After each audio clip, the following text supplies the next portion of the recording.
And, we talked about the scoring last night. It's kind of still fresh on the mind here.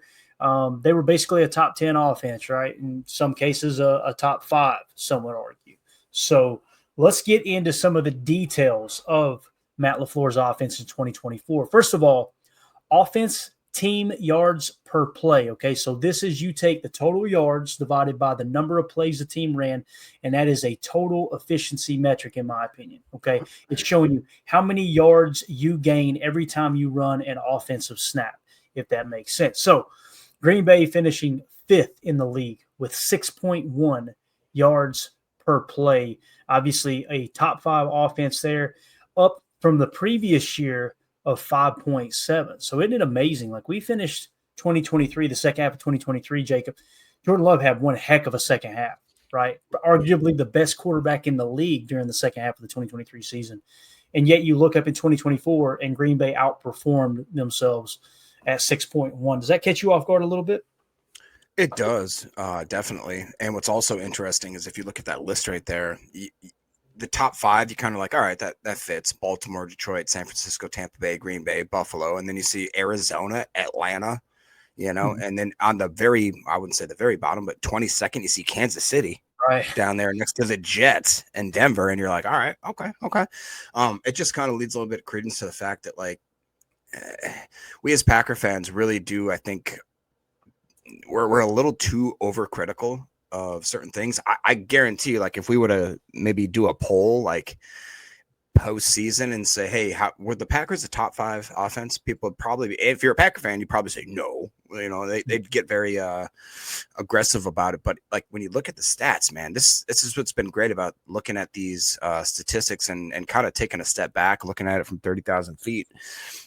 We were way better than I think that a lot of the fan base gives us credit for. And I think we need to be a little more thankful, especially on a day like today, right, Clayton? This is a day where we should give thanks, appreciate people. I'm just saying it is a little bit shocking though. It is. It is, man. And the big thing that sticks out to me is think of the starting quarterbacks for these top five teams. Baltimore, you got Lamar Jackson. Detroit, you've got Jared Goff. San Francisco, one of if not the highest paid quarterbacks in the league now in Brock Purdy. Tampa Bay, you got Baker Mayfield, who we talked about has exceeded all expectations down there. Green Bay in the 5 spot. Buffalo is in the 6 spot. Obviously, Josh Allen, your reigning MVP. Arizona, you've got Kyler Murray. That's the first one, and I go, God bless the little guy. Yeah, exactly. And of course, Joe Burrow, Cincinnati Bengals, man, as good as he was last year, they finished 9th behind Atlanta. Right. Well, tied with Atlanta. I guess tied for 8th there. And Buffalo and Arizona were both tied for 6th. So, again, when you look at it, too, from the Phillies standpoint, Phillies are Super Bowl champions, right? 5.6 yards per play. Green Bay outperformed them offensively this year. So, Matt LaFleur, you got to tip your cap to him for sure.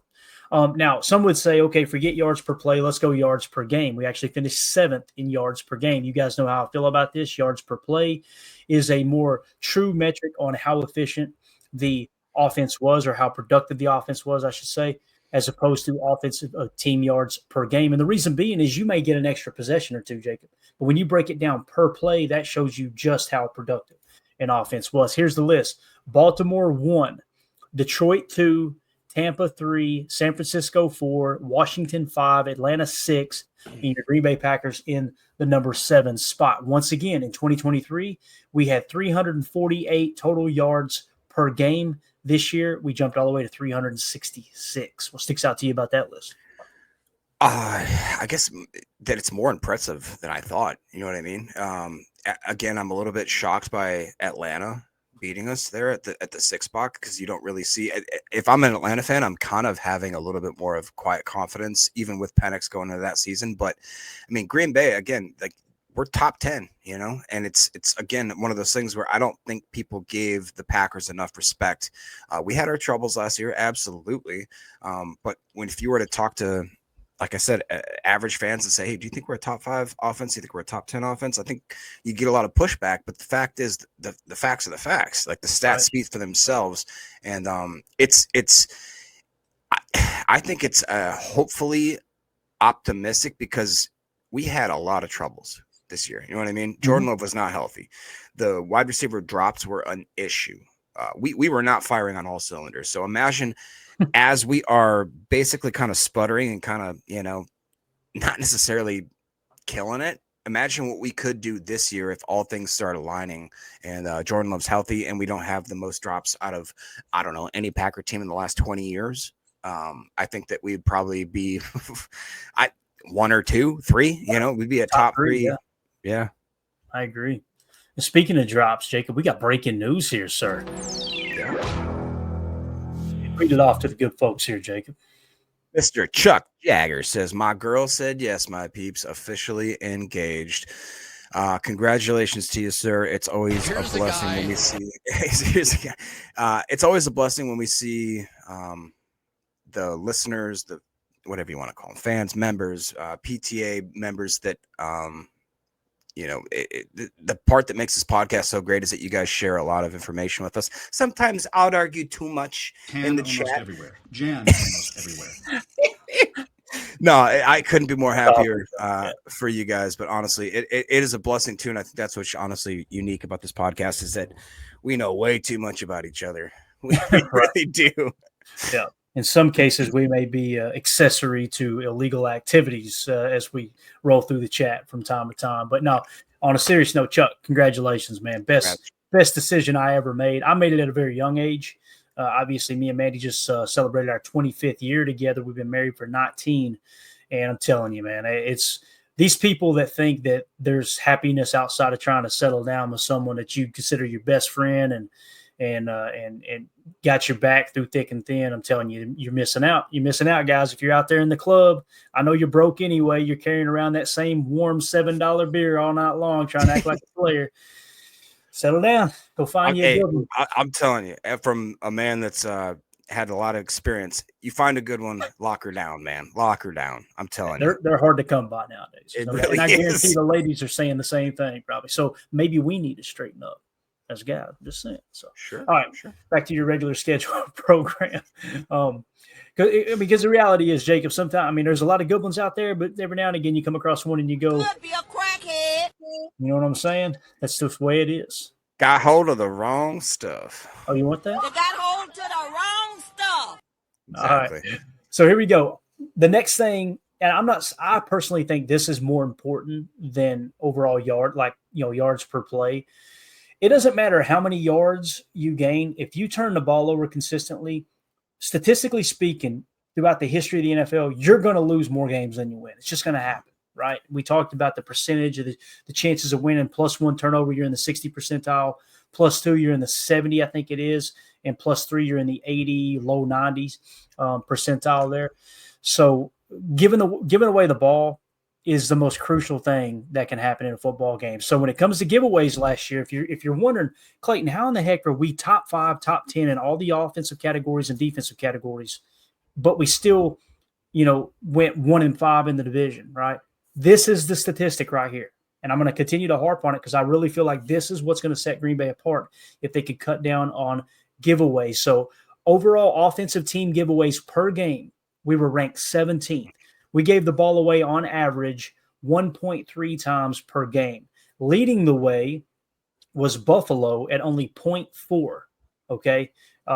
Basically what that breaks down into, what would that be, Jacob? It would take about your third game before Buffalo would give the ball away, right? Is essentially how that breaks down. Yep. So the LA Chargers were second at 0.7. Baltimore was tied for second as well at 0.7. Philadelphia, this is one of those statistics you look up and go, okay, Philadelphia was less in yards per play, less in yards per game. However, they protected the football, 0.8 giveaways per game. The LA Rams at 0.8 as well. In Kansas City, the AFC representative, we've seen them low on some of the statistical lists. You see they protected the football last year. So yeah. You know what is glaringly absolutely obvious right now, and it kind of pisses me off, to be honest. You look at that, okay, 1.3, not absolutely terrible, tied with Minnesota, but look at the last 3 games, then look at the last 1 game. We absolutely shot ourselves in the foot to end the season. So the last 3 games, we averaged we did average 2.3 turnovers per game. Like Clay just said, you just can't win with that. And then you look at the last game, 4. Yeah, that'll do it. That'll put you in the, put you in the pooper. It's just, And it's tough. And if you look at that 2023 ratio there, again, we took a step back overall in the season. And I would argue definitely that we had a better team in 2024 than 2023. But in certain metrics, if you don't surpass that, you're not going to have a good season, man. And it stinks. It does, because no matter how much that I loved what we did in certain situations last year, there were situations where we gave up wins. We did, and it was tough to watch, Yeah. Again, it's one of those statistics that one of the few statistics we regressed in last year as opposed to 2023, and it's turnovers, man. It's absolutely huge. So let's focus in now on interceptions thrown, and this was the big one. This was the doozy.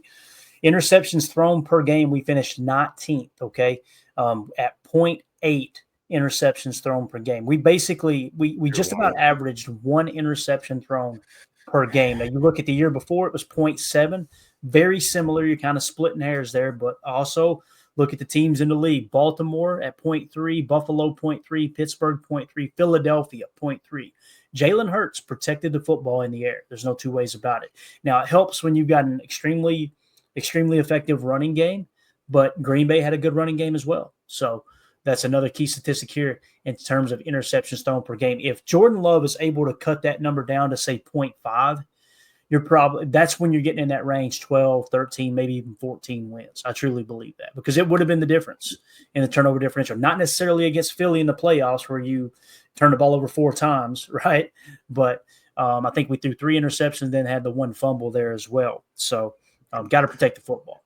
Yeah, I'll also say that, again, it's surprising to see Detroit at 24th like that. That surprises me a little bit. Everybody talks about how Goff is such a game protector, how he's a manager, how he's a great quarterback, blah, blah, blah. That metric right there dictates it's a little bit different story.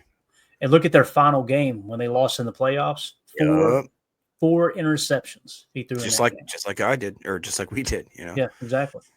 All right, so now let's break it down a little bit deeper here. Offensive team interceptions thrown percentage. Okay, so this breaks it down even further. You go, okay, interceptions per game, you're at 0.8. All right, yeah, you need to get that number down closer to 0.5 to really be effective there and be a top 10 in terms of protecting the football. But when you go to interceptions thrown percentage, and the reason this number seems significantly higher in terms of where we're ranked, we're actually ranked 25th in this metric. It's because we did press into the run. We leaned on the run a little bit more last year. However, throwing the ball less means your interception thrown percentage is going to go up, right? So with that being said, finished in 25th, 2.73% of the throws were intercepted is the way I understand that metric in terms of interception thrown percentage. Now, you look at the year before, we were at 2.04. That's a pretty significant increase. And again, you look at the Philly game, that last game there in the playoffs, 9% of the throws. Oof. Through. Jeez. That's not good, bub. Not good at all. So, and again, I want to say this, that 1 interception, I keep coming back to that, Jacob, because it does make it look a little more inflated. One of the 3 interceptions he threw, I agreed with. Take that shot play, one-on-one coverage, give your guy a shot. Nothing else is truly working to the level you want it to work out on offense. So I understand taking that shot. But, yeah, go ahead. So I didn't mean to cut you off.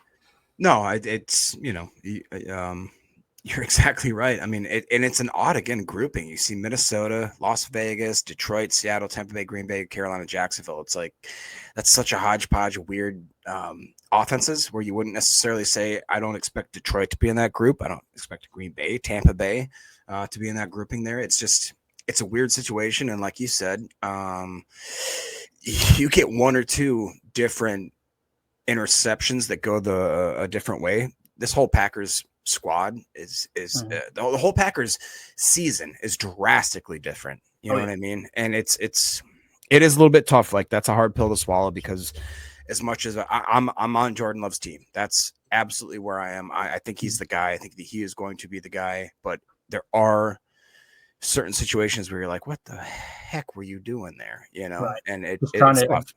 Again, trying to do too much and not taking your checkdowns, and not necessarily taking the checkdowns, but not taking the checkdowns on time was the big thing to tape exactly. show.